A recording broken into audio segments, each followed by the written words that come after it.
আজ থেকে সব জেলাতেই টিসিবির পণ্য বিক্রি শুরু হচ্ছে। চট্টগ্রামেও চলবে এই কার্যক্রম। স্মার্ট কার্ডের মাধ্যমে পণ্য পাবেন গ্রাহকরা। এ নিয়ে বিস্তারিত আমরা জানবো দর্শক। এই মুহূর্তে রাজীব বড়ুয়া আমাদের সহকর্মী যুক্ত হচ্ছেন।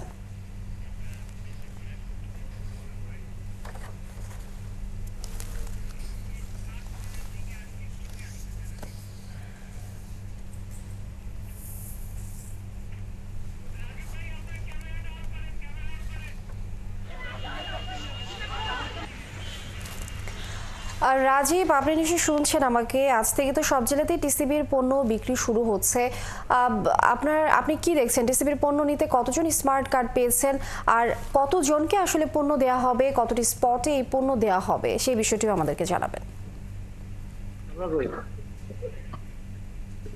আজকে চট্টগ্রামের 20টি স্থানে যে টিসিবির পণ্য সেটি দেওয়া হচ্ছে এবং এখানে চট্টগ্রামে প্রায় 160 জনের মতো ডিলার রয়েছে এবং এই 60 জন ডিলারের মাধ্যমে প্রতিদিন চট্টগ্রামে 120টি স্থানে যে সিদ্ধান্ত সেটি চলমান আছে কার্যক্রম। এবং এর বাইরে চট্টগ্রামের বাইরে আরো 5টি জেলা সদরে টিসিবির পণ্য দেওয়া হবে এবং প্রতিদিন সকাল থেকে এই কার্যক্রম চলবে। তো আমরা একদিন দেখেছি যে প্রতিটি ডিলার তার 200টি ট্রাকে 200টি পরিবারের জন্য এই টিসিবির পণ্য দেওয়া হতো, 20টি প্যাকেজ দেওয়া হতো। তো আজকে থেকে সেই প্যাকেজের পরিমাণটা আসলে বেড়েছে। আজকে থেকে সেই প্যাকেজের এবং সেটি 20টি স্থানে দেওয়া হবে। তো এখন সকালে আমরা এখন আছি টিসিবি ভবনে। এখান থেকে ডিলাররা তাদের পণ্যগুলো নিয়ে যাবেন, কিন্তু এখনো আসলে তারা ডিলাররা এখন আসেননি। একটু পরে এসে তারা তাদের পণ্য নিয়ে যাবেন। তো এই ক্ষেত্রে আজকে এখানে পণ্য দেবে তেল, মসুর ডাল, চিনি, ছোলা এবং খেজুর। রাজীব বড়ুয়া, অসংখ্য ধন্যবাদ আপনাকে যুক্ত হবার জন্য। দর্শক, আজ থেকে সব জেলাতেই টিসিবির পণ্য বিক্রি শুরু হচ্ছে। চট্টগ্রামেও চলবে এই কার্যক্রম। এ বিষয়ে বিস্তারিত জানছিলাম রাজীব বড়ুয়ার কাছ থেকে। পবিত্র রমজানে কম আয়ের মানুষের জন্য আজ থেকে 64 জেলায় ট্রাক সেলের মাধ্যমে টিসিবির পণ্য বিক্রি শুরু হবে। দেশের 6 জেলায় কম আয়ের মানুষের জন্য ট্রাক সেলের মাধ্যমে টিসিবির পণ্য বিক্রয় কার্যক্রম এরই মধ্যে চালু রয়েছে। নতুন করে 56 জেলায় এই কার্যক্রম যুক্ত হবে আজ। এর মাধ্যমে 1 কোটি প্রান্তিক জনগোষ্ঠীর কাছে টিসিবির পণ্য পৌঁছে দেওয়া হবে। স্মার্ট কার্ডের মাধ্যমে 57 লাখ উপকারভোগী এই পণ্য পাবেন। আর যাদের এখনো স্মার্ট কার্ডের কার্যক্রম শেষ হয়নি কিন্তু তালিকায় নাম আছে, তারাও পণ্য পাবেন।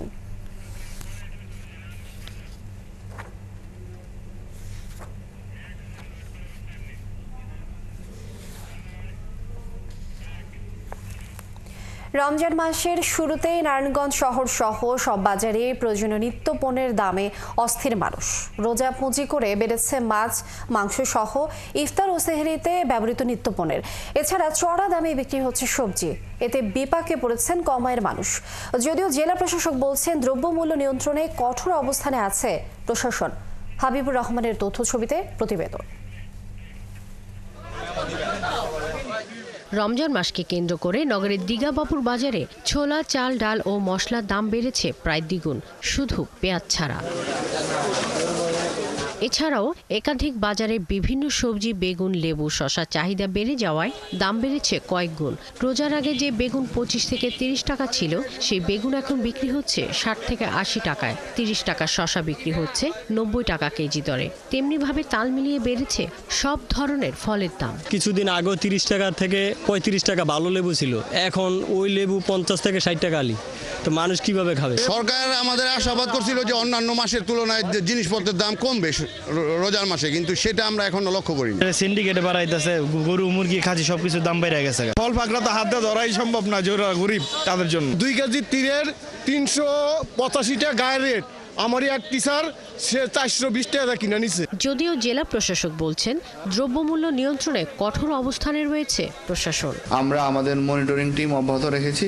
আমাদের গতকালকে ম্যাজিস্ট্রেট ওখানে করেছে, তারা মোবাইল কোর্ট পরিচালনা করেছে এবং আমরা প্রতিটি দোকানের সামনেই তাদের মূল্য তালিকা টাঙিয়ে দিতে বলেছি। এদিকে গরুর মাংসের পাশাপাশি বেড়েছে মুরগির দাম। গত সপ্তাহে 170 টাকা কেজি দরে বিক্রি হওয়া ব্রয়লার মুরগি শুক্রবার বিক্রি হয়েছে 180 থেকে 200 টাকায়।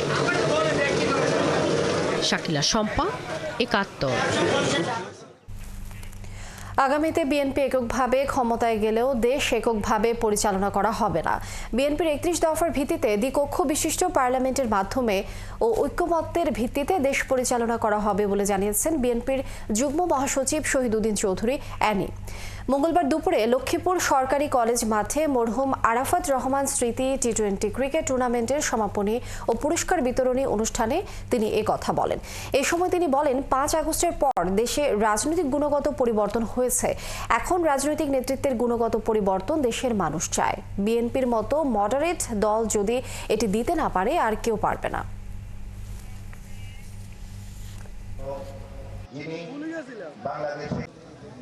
একে অপরের নাম দিয়ে একে অপরকে ব্যবহার করে এই ধরনের কিছু বদনাম আমাদের দেশের অথবা আমাদের এই সমাজকে অস্থিরতার জন্য কাজ করছে। সুতরাং এই সমস্ত ব্যাপারগুলোকে প্রতিহত করার জন্য, মোকাবেলা করার জন্য আমাদের ইউনিটিটা, সুদৃঢ় ঐক্যটা আমাদের খুব বেশি প্রয়োজন। আমি ঐক্যকে প্রাধান্য দিচ্ছি, যেন আমরা এই সমাজে মিলেমিশে সবাই একত্রিতভাবে থাকতে পারি। এটাই হোক আমাদের আগামী দিনের জন্য অঙ্গীকার। ধর্ম অবমাননার অভিযোগে জাতীয় শিক্ষাক্রম ও পাঠ্যপুস্তক বোর্ড এনসিটিবির পাঠ্য বই সংশোধন ও পরিমার্জন কমিটির সদস্য সাজ্জাদুর রহমান ওরফে রাখাল রাহার বিরুদ্ধে এবার চাঁপাইনবাবগঞ্জে মামলার আবেদন হয়েছে। এর আগে সোমবার ঢাকা সাইবার ট্রাইব্যুনালে মোহাম্মদ সাজ্জাদ হোসেন নামের এক ব্যক্তি তার বিরুদ্ধে মামলা দায়ের করেন। মঙ্গলবার দুপুরে চাঁপাইনবাবগঞ্জের শিবগঞ্জ থানায় মামলার আবেদন করেন ব্যবসায়ী মামুনুর রশিদ। গত 17 ফেব্রুয়ারি সাজ্জাদুর রহমান ওরফে রাখাল রাহা ইসলাম ধর্মকে হেয় প্রতিপন্ন করে ফেসবুকে একটি পোস্ট দেন। এ নিয়ে বিভিন্ন সামাজিক যোগাযোগ মাধ্যম ও গণমাধ্যম সংবাদ প্রকাশের পর তিনি এই আবেদন করেন। মামলার বাদী বলেন, তদন্ত করে দ্রুত সময়ের মধ্যে রাখাল রাহাকে গ্রেফতার করে আইনের আওতায় আনতে হবে। এদিকে শিবগঞ্জ থানার ভারপ্রাপ্ত কর্মকর্তা শাকিল হাসান জানান, এজাহার গ্রহণ করা হয়েছে, তদন্ত সাপেক্ষে প্রয়োজনীয় আইনগত ব্যবস্থা নেওয়া হবে।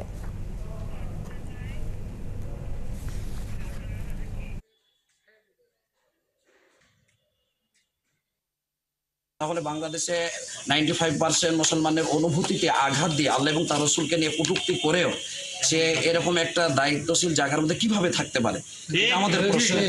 এই জন্য আমরা চাচ্ছি যে আমরা আইন নিজ হাতে তুলে নিতে চাচ্ছি না, তাকে অনতিবিলম্বে গ্রেফতার করে আইন অনুযায়ী তাকে শাস্তির দাবি জানানোর জন্য আমরা আজকে শিবগঞ্জ থানাতে এই মামলাটা দায়ের করলাম। বলেছিলাম টিসিবির পণ্য বিক্রি শুরু হচ্ছে আজ থেকে। রংপুরে টিসিবির পণ্য বিক্রি শুরু হচ্ছে আজ। এ বিষয়ে আমরা আরো জানবো। আমাদের সাথে যোগ দিচ্ছেন সহকর্মী শাহবাইজিদ আহমেদ।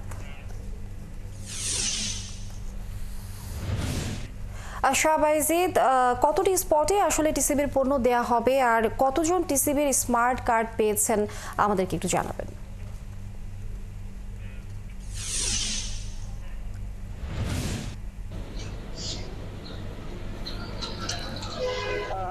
নিশ্চয়ই জানেন যে দেশব্যাপী কিন্তু রমজান উপলক্ষে টিসিবির পণ্য বিতরণ শুরু হয়েছে। আজকে রংপুরের প্রেস ক্লাবে এই জায়গায় সহ মোট 13টি কেন্দ্রে কিন্তু দেওয়া হবে টিসিবির পণ্য। এর মধ্যে রয়েছে ছোলা, খেজুর, তেল সহ চিনি সহ 5টি পণ্য রয়েছে এবং রংপুরের এই 13টি পয়েন্টে এটি বিতরণ হবে। আপনি জানেন যে এর আগে যে কার্ডধারী যারা ছিল সেই কার্ডধারীগুলোকে বাতিল করা হয়েছে।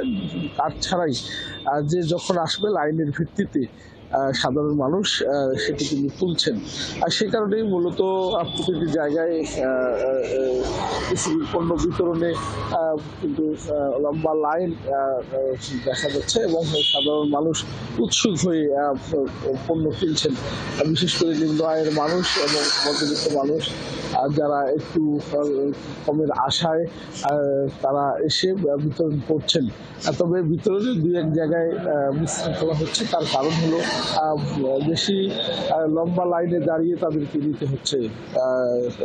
এবং আপনাকে জানিয়ে রাখছি যে রংপুরের এই 13টি পয়েন্ট সহ প্রতিদিনই কিন্তু এরকম রংপুর নগরীর 33টি ওয়ার্ডের মধ্যে পর্যায়ক্রমে জায়গায় বিতরণ হবে। যেহেতু এখন সকালবেলা 10:30টার পর 11টার পরে কিন্তু সেটি শুরু হবে এই টিসিবি পণ্য বিতরণ। ইতিমধ্যেই ডিলারদেরকে শীট দেওয়া হয়েছে, তারা তাদের পরিবহন নিয়ে মাল সরবরাহ করবেন এবং 10টার পর থেকে 10:30টার পর থেকে তারা এই পণ্য বিতরণ শুরু করবেন।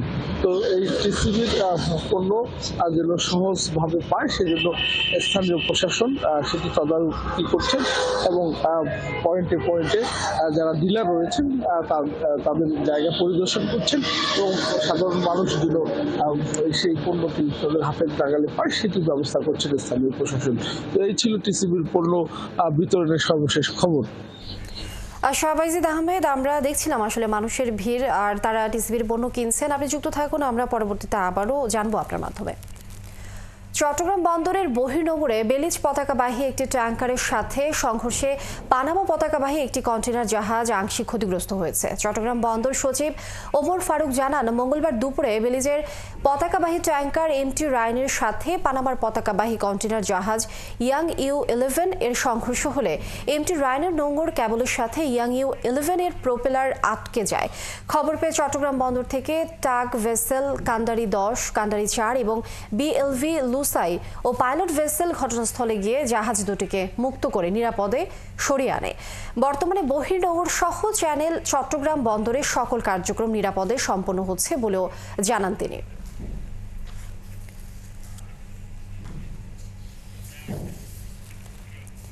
ছেলেকে বিদায় দিতে এসে মারা গেলেন পিরোজপুরের ভান্ডারিয়ার দারুল হুদা গ্রামের শহীদুল ইসলাম মিরন। সৌদিগ্রামী ছেলে মুনিম জোমাদ্দারকে বিদায় দিতে ছেলে সহ ভান্ডারিয়া থেকে রবিবার রাতে ঢাকায় আসেন মিরন। সোমবার সকালে রাজধানীর শাহজাদপুরের আবাসিক হোটেল সৌদিয়ার 4 তলার 402 নম্বর কক্ষটিতে ওঠেন তারা। দুপুরে হোটেল সৌদিয়ার 6 তলা ভবনের 2য় তলায় অগ্নিকাণ্ডের ঘটনাটি ঘটে। এই সময় ছেলে মুনিম জোমাদ্দার ও তার শ্যালক হিরণ তালুকদার কাজের জন্য বাইরে গেলেও রুমে ছিলেন মিরন। পরে ছেলে মুনিম ও শ্যালক হিরণ এসে জানতে পারেন আগুনের ঘটনায় মিরন মারা গেছেন। পরে মঙ্গলবার সকালে মিরনের মৃতদেহ গ্রামের বাড়িতে নিয়ে পারিবারিক কবরস্থানে দাফন করা হয়।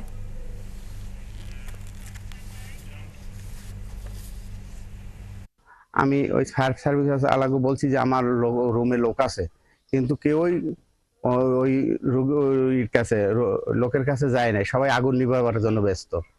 আগুন নিভাবার পর তারা ওই রুম থেকেই তাকে উদ্ধার করছে। তাকে ফোন দিয়েছে, চাচা ফোন দেওয়ার পর চাচা ফোন রিসিভ করছে, বলছে যে এখানে চারিদিকে খালি ধোয়া অন্ধকার, আমি কোন দিকে যাবো, এখানে কিছু দেখতেছি। এটা বলার পরে হয়তো আর কথা হয় নাই। মহান সৃষ্টিকর্তা তার পিতাকে বিদেশে পাঠানোর আগেই তাকে দুনিয়া থেকে নিয়ে গেল। এলাকার মানুষ অত্যন্ত দুঃখিত। লক্ষ্মীপুরের রামগঞ্জ উপজেলা ও পৌরসভা যুব দলের কমিটি গঠনের বিরুদ্ধে প্রতিবাদ ও বিক্ষোভ মিছিল করেছেন উপজেলা ও পৌর যুব দলের পদবঞ্চিত নেতাকর্মীরা। মঙ্গলবার লক্ষ্মীপুরের রামগঞ্জ পৌর শহরের সোনাপুর চৌরাস্তা থেকে বিক্ষোভ মিছিল শুরু হয়ে শহরের বিভিন্ন সড়ক প্রদক্ষিণ করে রামগঞ্জ নূর প্লাজা মার্কেটের সামনে এসে সমাবেশ ও বক্তব্যের মধ্য দিয়ে শেষ হয়। রামগঞ্জ উপজেলা যুব দলের সাবেক সভাপতি ও জেলা যুব দলের সদস্য গিয়াসউদ্দিন পলাশের সভাপতিত্বে সমাবেশে একতরফা কমিটি ভেঙে ত্যাগীদের দিয়ে পুনরায় উপজেলা ও পৌরসভা যুবদলের কমিটি ঘোষণা করার আহ্বান জানান নেতৃবৃন্দ।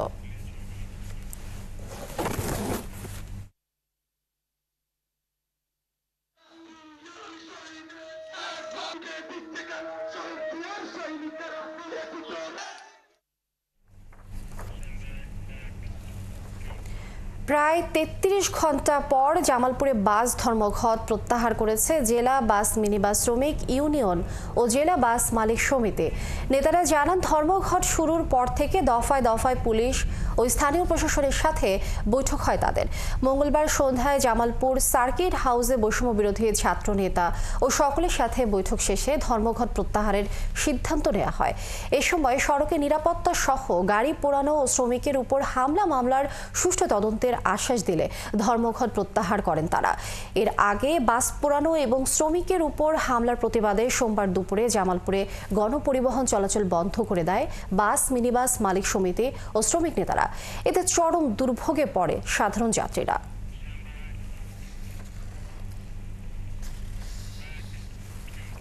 রংপুরের পীরগাছায় হিজবুত তাওহীদের উপর পরিকল্পিত হামলার প্রতিবাদে বুধবার সকালে ঢাকায় জাতীয় প্রেস ক্লাবের সামনে মানববন্ধন ও বিক্ষোভ মিছিল হয়েছে। মানববন্ধনে বক্তারা বলেন, গত 24 ফেব্রুয়ারি রংপুরের পীরগাছা থানার অন্তর্গত সিদামহাট গ্রামে সংগঠনের রংপুর বিভাগীয় নবনিযুক্ত সভাপতি আব্দুল কুদ্দুস শামীম নিজ বাড়িতে একটি ভোজ সভার আয়োজন করেন। এই সময় একটি ধর্মভিত্তিক রাজনৈতিক দলের স্থানীয় নেতাদের ইন্ধনে উগ্রবাদী গোষ্ঠী এর বিরোধিতা শুরু করে। পরে তারা সেখানে হামলা চালায়। এই সময় হামলাকারীরা 5টি বাড়ি ভাঙচুর, লুটপাট ও অগ্নিসংযোগ করে। হামলায় 20 জন আহত হন, যাদের মধ্যে 7 জনের অবস্থা গুরুতর। অন্যদিকে আক্রান্ত আব্দুল কুদ্দুস শামীম হামলাকারীদের বিরুদ্ধে মামলা দায়ের করলেও এখন পর্যন্ত কাউকে গ্রেফতার করা হয়নি।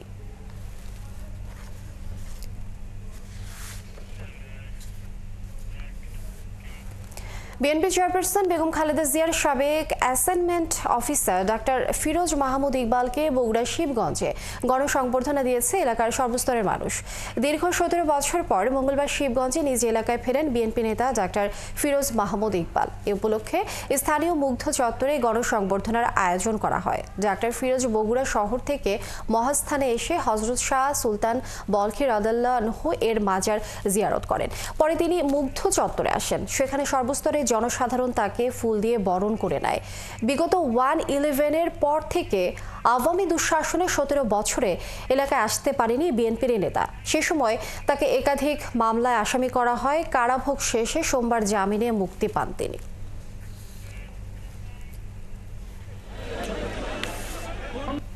শুধু এই অঞ্চলে না, গোটা বাংলাদেশের উচিত সহনশীলতা নিয়ে দেশটাকে কিভাবে গড়া যায় এবং এটা দল মত নির্বিশেষে সবার পরামর্শে আমার ধারণা যেভাবেই হোক না কেন দেশটাকে উন্নতি করা যায়। দেশটা তো শেষ হয়ে গেছে 18 বছরে, দেশটাকে উন্নতি করা যায় সেই দিকে আমাদের নজর দেওয়া উচিত। বরিশালের বানারীপাড়ায় শুরু হওয়া বাজার ব্রিজ নির্মাণ কাজ চলছে ঠিকাদারদের ইচ্ছা অনুযায়ী। 2023 সালে নির্মাণ কাজ শুরু হওয়া ব্রিজটি 2024 সালে 16 জুলাই শেষ হবার কথা, কিন্তু শেষ না হওয়ায় সময় বাড়ে চলতি বছরে ফেব্রুয়ারি পর্যন্ত। তারপরও এগোয়নি কাজ। আর এই বিষয়ে ঠিকাদারি প্রতিষ্ঠানকে জানিয়েও কোনো লাভ হচ্ছে না। এতে করে ভোগান্তি বাড়ছে স্থানীয়দের। বিধান সরকারের প্রতিবেদন। ফেরিঘাট সংলগ্ন বানারীপাড়া খালে নির্মিত সংযোগ সড়কের এই ব্রিজটির কাজ শুরু হয় 2023 সালে। স্থানীয়রা বলছেন, শুরু থেকে ব্রিজের কাজ চলছে ধীর গতিতে, আর যে কারণে ভোগান্তিতে তারা। এতে তাদের যাতায়াত করতে হচ্ছে অনেকটা পথ ঘুরে। এই 1.5-2 বছর হয়েছে এই কাজ এই করতে আছে আস্তে আস্তে। ওই করলে যে ব্রিজটা ওটা খুব জাম পড়ে, এই কারণে এই ব্রিজটা জরুরি দরকার। এলাকাবাসী বলছেন, উত্তর বাজারের সাথে পুরনো সংযোগ সেতুটি সরু এবং ঝুঁকিপূর্ণ অবস্থায় রয়েছে, যে কারণে ব্যবসায়ীদের পণ্যবাহী ট্রাক রাখতে হয় স্কুল মাঠে, আর পণ্য আনা নেওয়ার ক্ষেত্রে গুনতে হয় বাড়তি পয়সা। বাইপাসের ব্রিজটা যদি খুব তাড়াতাড়ি হয় তাহলে আমাদের ব্যবসা প্রতিষ্ঠান বা আদার্স আমাদের অনেক সুযোগ সুবিধা হইবে। হাই স্কুলের মাটি ট্র্যাক রাখতে হয়, ওখানে আবার ক্যারিং করতে হয়, ক্যারিং এ অনেক বেশি কষ্ট পড়ে যায়। তাতে গ্রাহক অনেক সুবিধা হবে, এখানে বৃষ্টি হলে প্লাস আমাদের অনেক সুবিধা হবে।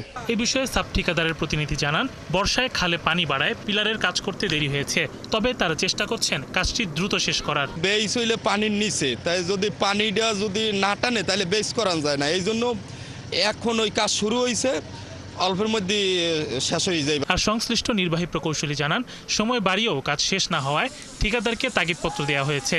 এরপরেও অনিয়ম হলে ঠিকাদারের বিরুদ্ধে নিয়ম অনুযায়ী ব্যবস্থা নেওয়া হবে। আমরা তাদের 28 দিনের চূড়ান্ত তাগিদপত্র অলরেডি আমরা তাদেরকে দিছি, দিয়ে কাজটা তাদেরকে মোটিভেট করার জন্য। এবং এটাও ঠিক, পরবর্তী প্রেক্ষাপটে কিছুদিন কাজ কিন্তু স্লো ছিল, আবার যেহেতু তারা শুরু করছে আমরা আশা করব ঠিকাদার দ্রুত কাজ করবে, আর না হলে আমাদের কন্ট্রাক্ট ম্যানেজমেন্ট অনুসারে তাদের বিরুদ্ধে আমরা প্রয়োজনীয় ব্যবস্থা নিব।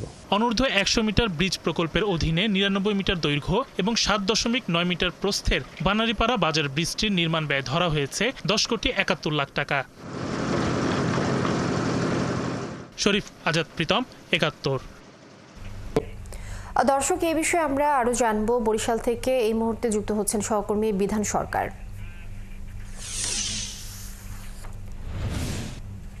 বিধান, আমরা প্রতিবেদনটি দেখলাম বরিশালের বানারীপাড়ায় শুরু হওয়া বাজার ব্রিজ নির্মাণ কাজ চলছে ঠিকাদারদের ইচ্ছা অনুযায়ী। আপনার কাছে একটু জানতে চাই যে বানারীপাড়া বাজারের ব্রিজের কাজ আসলে কত ভাগ শেষ হয়েছে এবং এই বিষয়ে সংশ্লিষ্ট ঠিকাদারি প্রতিষ্ঠান বা প্রকৌশলীরাই বা কি বলছেন, কবে শেষ হতে পারে নির্মাণ কাজ, কিছু জানতে পেরেছেন কিনা?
সর্বশেষ পরিস্থিতি বলতে যেটা হলো বা ওই বৃষ্টি যে বাণীরপাড়া যে বাজারে যে বৃষ্টি, যে উত্তরপাড় বাজারে যে বৃষ্টি, উত্তরপাড় বাজারে একটি গুরুত্বপূর্ণ বাজার, সেখানে ব্যবসায়ীরা থাকেন এবং বেশ কিছু ব্যবসা প্রতিষ্ঠান রয়েছে, বিশেষ করে রড সেদিন থেকে শুরু করে যে পাইকারি যেসব পণ্য যেগুলো রয়েছে সেসব পণ্যের জন্য বাণীরপুর উত্তর পাড়ের যে বাজারটি সেটি অত্যন্ত গুরুত্বপূর্ণ। এবং এর পাশাপাশি যে ওখানে একটা ধান চালের বড় একটি বাজার বসে এবং তাছাড়া ওখানে একটা বিশ্বগ্রাম রয়েছে, অন্যান্য প্রকল্পগুলো রয়েছে এবং তার ফলে স্কুল কলেজও রয়েছে এবং সেটা থেকে শিক্ষার্থীরা বরিশালের বানারীপাড়াতে যে প্রধান যে দক্ষিণ পাড়ে যেখানে আসলে বানারীপাড়া বন্দর, সেই বন্দরে আসতে কিন্তু তাদের বেগ পেতে হয়, কারণ পুরোনো যে সেতুটি রয়েছে সেটি অত্যন্ত সরু এবং ঝুঁকিপূর্ণ অবস্থায় রয়েছে এবং যার ফলে যে বানারীপাড়া বা বাজার বন্দর খালের উপরেই ঠিক ফেরিঘাট সংলগ্ন এই ব্রিজটি তৈরি করা হয়েছিল। এই ব্রিজটি তৈরি করা হয়েছিল আপনার 2023 সালে ব্রিজটি নির্মাণ কাজ শুরু হয়েছিল এবং 7 জুলাই 2024 সালে শেষ হওয়ার কথা ছিল। তারপরে কিন্তু যে ঠিকাদারি প্রতিষ্ঠান চট্টগ্রাম ভিত্তিক ইলিশ অ্যান্ড ব্রাদার্স, তারা এই কাজের যে ঠিকাদারি পেয়েছেন তারা এরপরে সময় বাড়িয়ে নেয়। সময় বাড়িয়ে নিলে এই যে 2025 সালের একেবারে যে আপনার জুলাই পর্যন্ত ফেব্রুয়ারি পর্যন্ত 28 ফেব্রুয়ারি তাদের এই যে এক্সটেনশন কাজের যে বৈধতার সময় সেটি শেষ হয়ে যায়, কিন্তু তারপরে কিন্তু এই কাজটি এখন পর্যন্ত শেষ হয়নি, এখনো পিলারের কাজ চলছে এবং যার ফলে আমরা দেখতে পাচ্ছি যে মানুষের ভোগান্তির কথা, মানে যারা চেয়েছিল যে খুব দ্রুতই যে ঠিক নির্দিষ্ট সময়ের মধ্যে যে কাজটি শেষ হওয়ার কথা কিন্তু সেই কাজটি শেষ হয়নি, যার ফলে এখনো তাদের আসলে যে কষ্ট করে সেই উত্তর দক্ষিণ। বিধান সরকার, অসংখ্য ধন্যবাদ যুক্ত হবার জন্য। আমরা নিশ্চয়ই আরো তথ্য জানবো পরবর্তীতে, আপনি যুক্ত থাকুন। দর্শক, বরিশাল থেকে সহকর্মী বিধান সরকার যুক্ত ছিলেন আমাদের সঙ্গে। রাতের আধারে গাছ কেটে উজাড় হচ্ছে পটুয়াখালীর রাঙ্গামালী উপজেলার সদর ইউনিয়নের মাঝের চরে সংরক্ষিত বন। এলাকাবাসীর অভিযোগ, শুধু গাছ কাটাই নয়, বনের জমি দখল করে মাছের ঘেরের আয়তন বাড়াচ্ছে স্থানীয় প্রভাবশালী মহল। কিন্তু সব দেখেও বন রক্ষার উদাসীন বন বিভাগ। কামরুল হাসানের প্রতিবেদন। শুধু নামেই সংরক্ষিত বন, রাতের আধারে একের পর এক গাছ কেটে বন উজাড় করছে বনখেকো চক্র। কোনো গাছ রাতেই পাচার হয়ে যাচ্ছে, আবার কোনো গাছ কেটে বনেই ফেলে রেখে সুযোগ বুঝে পাচার করছে চক্রটি। বাগান দিন দিন যেভাবে উজাড় করে নিয়ে যাইতেছে একটা মহল, গাছ রাতের আধারে কাইটা বিক্রি করে যেভাবে বন উজাড় করতেছে, জমি দখল করতেছে, একটা সময় এই বাগান থাকবে না। এখানে দিনে দেয় গাছ, রাইতে একটা দুইটা করে গাছ কাটতে কোথায় লই যায়। পরিকল্পিত ভাবে আমার এই বনের গাছ কাটতে আমার ঘেরে ফালাইয়া আমার এই মাছ মেরে লাইছে। এলাকাবাসীর আরো অভিযোগ, সংরক্ষিত বনের জমি দখল করে স্থানীয় মাছের ঘের মালিক জুয়েল শিকদার তার ঘেরের আয়তন বাড়িয়েছেন। এছাড়া ঘেরের পানি নিষ্কাশনের জন্য বনের মধ্যে ভ্যাকুম মেশিন দিয়ে তৈরি করেছেন নালা ও কালভার্ট। আর এসব ঘটেছে বন বিভাগের চোখের সামনেই। এখানে ফরেস্ট ডিপার্টমেন্টের বাগান ছিল, তার কিছু জমি আছে ওই পাশে রাখা, সেটা দলিলকৃত না। সেই জমির সাথে অ্যাড করে প্রায় 1.5 একর জমি নিয়ে বাগান উজাড় করে করছে। ওই গাছগাছালি কাটতে ঝাল জঙ্গল সব কাটতে এটা জুয়েল শিকদার ঘের করছে। তবে অভিযোগ অস্বীকার করে ঘের মালিক জুয়েল শিকদার জানান, দলিলে বন্দোবস্ত নেওয়া জমিটি তিনি ঘের করেছেন। বন্দোবস্ত জমিনে ঘের করছে পারিবারিক সমস্যা নিয়ে, এরা একটু বাড়াবাড়ি করে যে একটু ক্ষতি করার জন্য। আসলে অনেকেই অনেক দেখছে, এটা গ্রামের মানুষ দেখছে, বিভিন্ন মানুষও দেখছে। এখন এটা তো আমি চুরি করে কাটিনি। মাঝের চরের সংরক্ষিত এই বনাঞ্চল বন বিভাগের রাঙ্গাবালি রেঞ্জের কানকুনিপাড়া ফরেস্ট ক্যাম্পের আওতায়। ক্যাম্পের ভারপ্রাপ্ত কর্মকর্তা জানান, গাছ কাটার বিষয়টি তার নজরে আসেনি। ডালপালা দেখছি, আমি আমার স্টাফে বললাম যে কি হবে এই ডালপালাগুলো পাবলিকে হয়েছে লাকড়ির জন্য করছে। আমি ডালপালা দেখছি। উপজেলা নির্বাহী কর্মকর্তা জানান, বনায়ন উজাড় করার বিষয়টি বন বিভাগকে জানানো হয়েছে। রাঙ্গাবালী উপজেলার বিভিন্ন জায়গা থেকে যে সংরক্ষিত বনাঞ্চলের ধ্বংস এবং অপব্যবহারের যে খবরগুলো আমরা পাচ্ছি, এগুলো আমরা বিভাগীয় বন কর্মকর্তা থেকে শুরু করে ঊর্ধ্বতন কর্তৃপক্ষের সাথে শেয়ার করব। প্রায় 50 বছরের পুরনো এই বনায়ন জীববৈচিত্র্য রক্ষার পাশাপাশি প্রাকৃতিক দুর্যোগের হাত থেকে উপকূলীয় এলাকার মানুষকে ঢাল হিসাবে রক্ষা করে আসছে। কামরুল হাসান, 71, রাঙ্গাবালী, পটুয়াখালী। এমনটি বলছিলাম, রাতের আধারে গাছ কেটে উজাড় হচ্ছে পটুয়াখালী রাঙ্গাবালির মাঝের চরে সংরক্ষিত বন। এই বিষয়ে আমরা বিস্তারিত জানবো। এই মুহূর্তে যুক্ত হচ্ছেন সহকর্মী কামরুল হাসান। কামরুল, কি পরিমাণ বন উজাড় হয়েছে এ পর্যন্ত, কারা আসলে এর সাথে জড়িত এবং গাছ কাটা বন্ধে কি পদক্ষেপ নিচ্ছে সংশ্লিষ্ট প্রশাসন?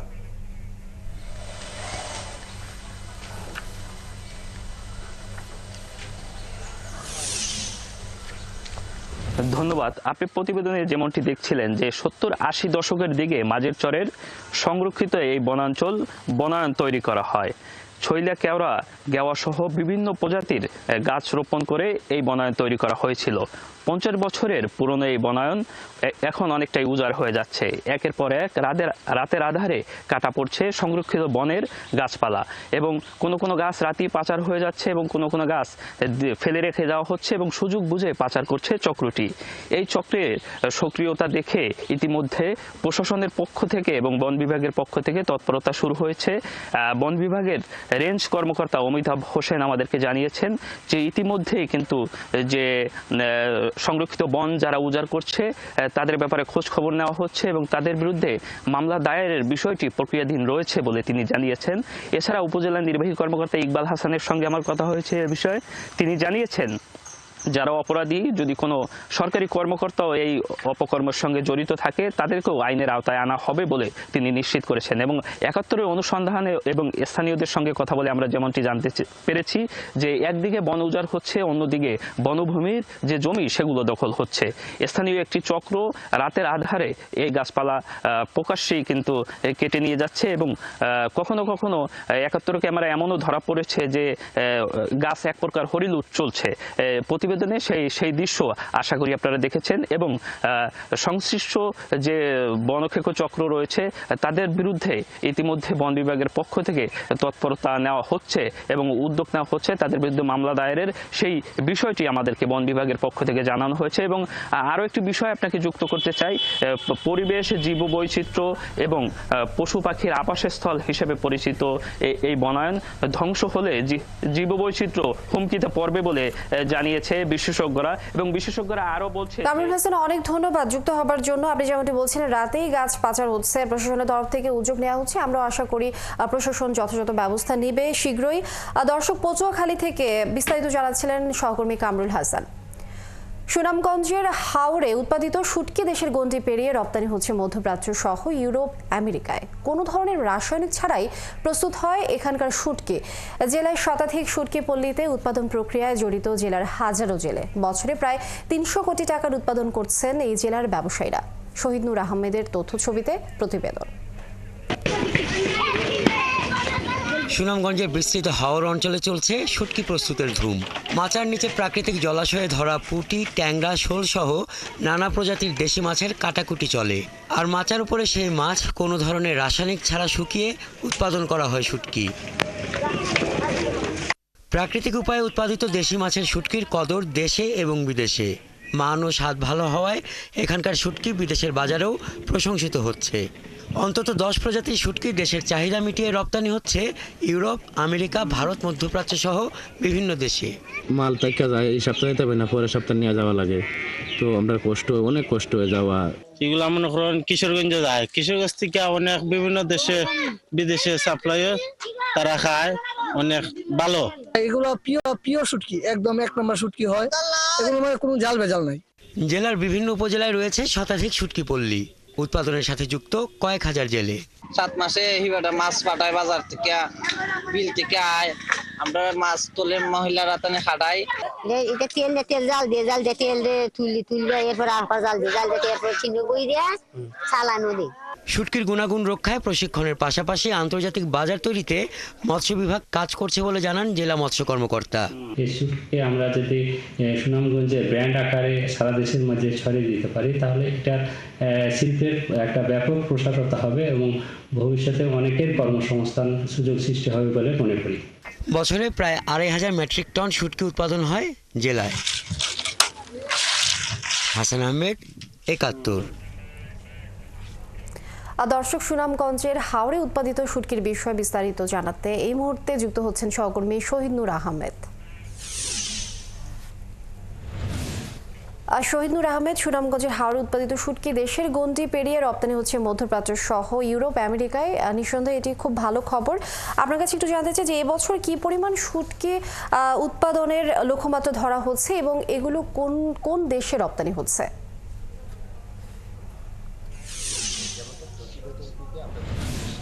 সুনামগঞ্জের শুটকি উৎপাদনের সম্ভাবনা কথা এটি জানিয়ে রাখছি। সুনামগঞ্জে প্রায় শতাধিক হাওর রয়েছে। এসব হাওরের বিল, ঝিল, যে ডোবা বা নদী নালা, খাল বিলে রয়েছে, সেখানে প্রচুর পরিমাণ দেশীয় মাছ উৎপাদন হয়ে থাকে।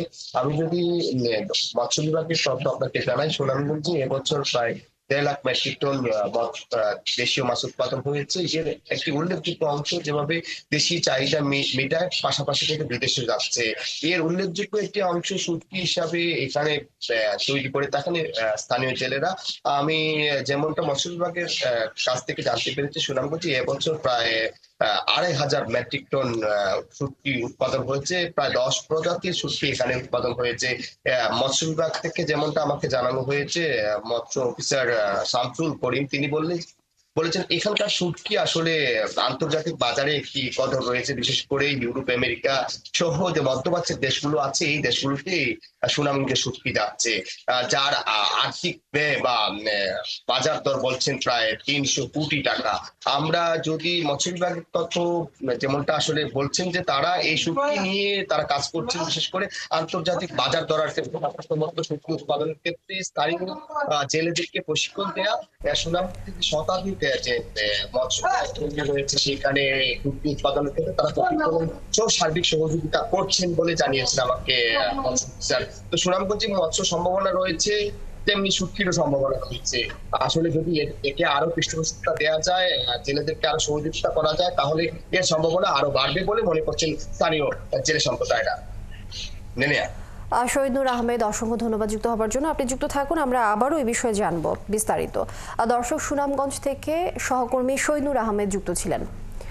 পরিবেশ অধিদপ্তরে ছাড়পত্র না থাকায় জামালপুরের ইসলামপুরে 2টি ইট ভাটা অভিযান চালিয়ে 4 লাখ টাকা জরিমানা ও ভাটাগুলো গুঁড়িয়ে দেওয়া হয়েছে। মঙ্গলবার ইসলামপুরে সহকারী কমিশনার রিজওয়ান ইফতেকারের নেতৃত্বে ভ্রাম্যমাণ আদালত এই অভিযান চালায়।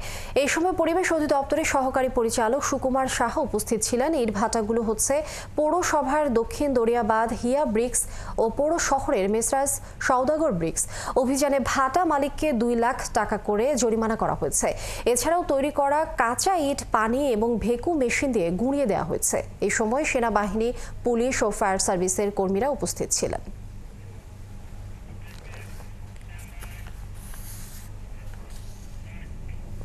জয়পুরহাটে বাণিজ্যিকভাবে স্ট্রবেরি চাষ করে ভাগ্যের পরিবর্তন ঘটছে কৃষকদের। কম খরচ আর লাভ বেশি হওয়ায় অন্যান্য ফসলের পাশাপাশি দিন দিন স্ট্রবেরি চাষে ঝুঁকছেন কৃষকরা। এখানকার স্ট্রবেরি সুস্বাদু, পুষ্টিকর ও দাম কম হওয়ায় দেশ জুড়ে বাড়ছে চাহিদা। জেলার চাহিদা মিটিয়ে সরবরাহ করা হচ্ছে ঢাকা সহ দেশের বিভিন্ন অঞ্চলে। মোয়াজ্জেম হোসেনের তথ্য ছবিতে প্রতিবেদন। জয়পুরহাট সদর উপজেলার জামালপুর, চান্দা ও কালীবাড়ি সহ কয়েকটি গ্রাম এখন স্ট্রবেরি ভিলেজ হিসেবে পরিচিত। অন্যান্য ফসলের চেয়ে কম সময়ে উৎপাদন ও লাভ বেশি হওয়ায় এখানকার কৃষকরা ঝুঁকেছেন স্ট্রবেরি চাষে। গত বছরের চেয়ে এবার বেশি পরিমাণ জমিতে এর চাষ হয়েছে। কৃষকরা জানায় 1 বিঘা জমিতে 1 থেকে 1.5 লাখ টাকা খরচ করে স্ট্রবেরি বিক্রি হচ্ছে 3 থেকে 4 লাখ টাকা পর্যন্ত। কাজ বেশি হয় এখন, না যাই হোক কষ্টটা কম। সবাই মিলে প্রসেসিং করে প্যাকেট করে এখানে ঢাকায় পাঠাই দিয়ে, ঢাকায় পাঠাই যাওয়ার পরে ওখানে বিক্রি হয়। জমি থেকে উঠে নিয়ে যে এখানে রাখতেছে খাওয়ার জন্য, মানে বিক্রি করার জন্য খুব ভালো টেস্ট লাগতেছে আর কি। রাস্তার সাইডে স্ট্রবেরি বেচতেছে এবং অনেকে এখানে দাঁড়ায় স্ট্রবেরি কিনতেছে, দেখে আমি দাঁড়ালাম কেনার জন্য। তবে জমিতে পোকার আক্রমণে কিছুটা বিপাকে পড়েছেন কৃষকরা। কীটনাশক প্রয়োগ করেও কোনো কাজ হচ্ছে না বলে জানান তারা। সুবিধা হয়েছে, কিস্তি মিষ্টি দিতে ভালো হয়, খাওয়া খরচ এলা করতে ভালো হয়, অনেক সুবিধা আমরা পাই। 1000, 1200, 1400, 1600, 1800 পর্যন্ত বিক্রি হয়। মোটরসাইকেল, বাস, ট্রাক, গাড়ি আমাদের থেকে ব্যাপকভাবে স্ট্রবেরি পাইকারি নিয়ে যাচ্ছে, অনেকে খুচরাও কিনে নিয়ে যাচ্ছে। এদিকে কৃষি কর্মকর্তারা জানান, চলতি মৌসুমে প্রায় 15 হেক্টর জমিতে স্ট্রবেরি চাষ হয়েছে। এই চাষে কৃষকদের বিভিন্ন সহযোগিতাও দেওয়া হচ্ছে। প্রয়োজনীয় পরামর্শ এবং সহায়তা প্রদান করতেছি, এটি যাতে ভোক্তার কাছে নিরাপদ হয় সে বিষয়ে আমরা কৃষি সম্প্রসারণ দপ্তর থেকে প্রয়োজনীয় মোটিভেশন, ট্রেনিং এবং প্রশিক্ষণ দিয়ে যাচ্ছি। এই স্ট্রবেরি চাষের আওতা আরো যাতে বাড়ে এবং জয়পুরহাট জেলার প্রয়োজন মিটিয়ে অন্যান্য জায়গায় এটি বিপণন বৃদ্ধি করার বিষয়ে আমরা প্রয়োজনীয় ব্যবস্থা গ্রহণ করছি। অনেকেই বাড়তি লাভের আশায় স্ট্রবেরির সাথে সাথী ফসল হিসেবে রসুন ও পেঁয়াজ চাষ করছেন। শারমিন স্বপ্না, 71। চট্টগ্রাম বিশ্ববিদ্যালয়ে the network for international law students NILS এর 2 মাস ব্যাপী দক্ষতা উন্নয়ন কর্মশালার সমাপনী ও ইফতার মাহফিল অনুষ্ঠিত হয়েছে। মঙ্গলবার বিকালে বিশ্ববিদ্যালয়ের কেন্দ্রীয় লাইব্রেরি মিলনায়তনে এই কর্মসূচির সমাপনী অনুষ্ঠান ও ইফতার মাহফিল আয়োজিত হয়। জানুয়ারি মাসে শুরু হওয়া 2 মাস ব্যাপী এই দক্ষতা উন্নয়ন কর্মসূচিতে অভিজ্ঞ প্রশিক্ষকদের তত্ত্বাবধানে presentation, graphics design, power point ও স্লাইড তৈরি, গবেষণা পদ্ধতি, প্রবন্ধ রচনা সহ মোট 9টি বিষয়ে শিক্ষার্থীদের প্রশিক্ষণ দেওয়া হয়।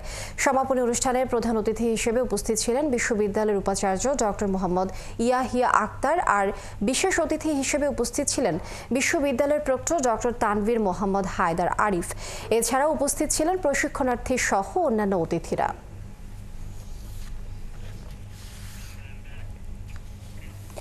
স্মার্ট উদ্যোক্তা ফোরাম ও বাংলার বীর ফাউন্ডেশনের যৌথ উদ্যোগে আয়োজিত বিশ্ব নারী দিবস উপলক্ষে উইমেন পাওয়ার লিডারশিপ অ্যাওয়ার্ড প্রদান অনুষ্ঠিত হয়। সম্প্রতি রাজধানীর বিশ্ব সাহিত্য কেন্দ্র মিলনায়তনের দেশের বিভিন্ন প্রান্ত থেকে 45 জন নারীকে বিশেষ অবদানের জন্য উইমেন পাওয়ার লিডারশিপ অ্যাওয়ার্ড প্রদান করা হয়। স্মার্ট উদ্যোক্তা ফোরামের সাধারণ সম্পাদক মাসুদ রানার সঞ্চালনায় অনুষ্ঠানে উপস্থিত ছিলেন ডক্টর রাজিউল সালমা লাবনী, কামার আফজা লিজা, শিক্ষাবিদ প্রফেসর ডক্টর আনিসুজ্জামান, পীরজাদা শহীদুল সহ অনেকে। সম্মাননা প্রদান শেষে মনোজ্ঞ সাংস্কৃতিক আয়োজনের মধ্য দিয়ে শেষ হয় অনুষ্ঠান।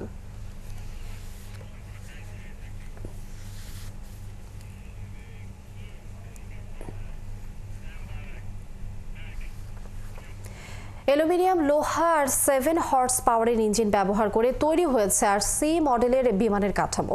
নিজের বানানো বিমান যমুনার চরে পলিমাটির রানওয়ে দিয়ে আকাশে উড়িয়ে তাক লাগিয়ে দিয়েছেন পেশায় ইলেকট্রিশিয়ান মানিকগঞ্জের তরুণ উদ্ভাবক জুলহাস মোল্লা। প্রশাসনিক সহায়তার কথা জানান জেলা প্রশাসকও। মনিরুল ইসলাম মিহিরের তথ্য ছবিতে প্রতিবেদন। মানিকগঞ্জের যমুনার চরে চরম অবিশ্বাস নিয়ে জমেছে নানা বয়সী হাজারো মানুষের ভিড়। এসেছেন জেলা প্রশাসক স্বয়ং। এখানে নিজের তৈরি আরসি মডেলের বিমান ওড়াবে শিবালয় উপজেলার 60 ঘর তেওতা গ্রামের যুবক জুলহাস। পলিমাটির রানওয়ে দিয়ে দৌড় শুরু করে পেশায় ইলেকট্রিশিয়ান জুলহাসের 3 বছরের সাধনার নির্মাণ। একসময় মাটি ছেড়ে ওঠে শূন্যে সেই বিমান। আনন্দে উদ্বেলিত হয় পুরো যমুনার চর।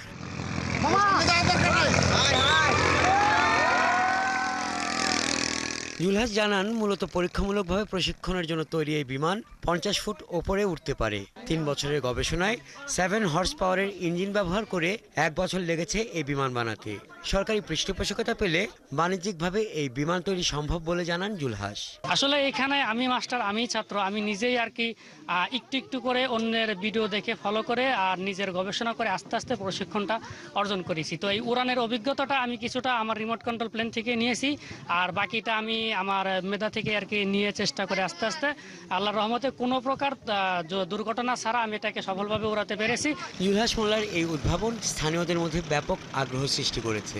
সরকারিভাবে যদি একটু পৃষ্ঠপোষকতা পায় বা সরকার যদি এটার প্রতি যদি সুদৃষ্টি দেয়, তাহলে হয়তো বা খুব অল্প সময়ের ভিতরেই মামা অনেক বড় কিছু করতে পারবে। আমরা চাই এই ছেলেটা যেন কন্টিনিউ করতে পারে এবং ডেভেলপ করতে পারে, আগাই যেতে পারে, এইখানে যেন জিনিসটা সীমাবদ্ধ না থাকে। সবাই এটা আনন্দ পাচ্ছে এবং এটা নিয়ে অনেক গর্ব আমাদের এলাকার।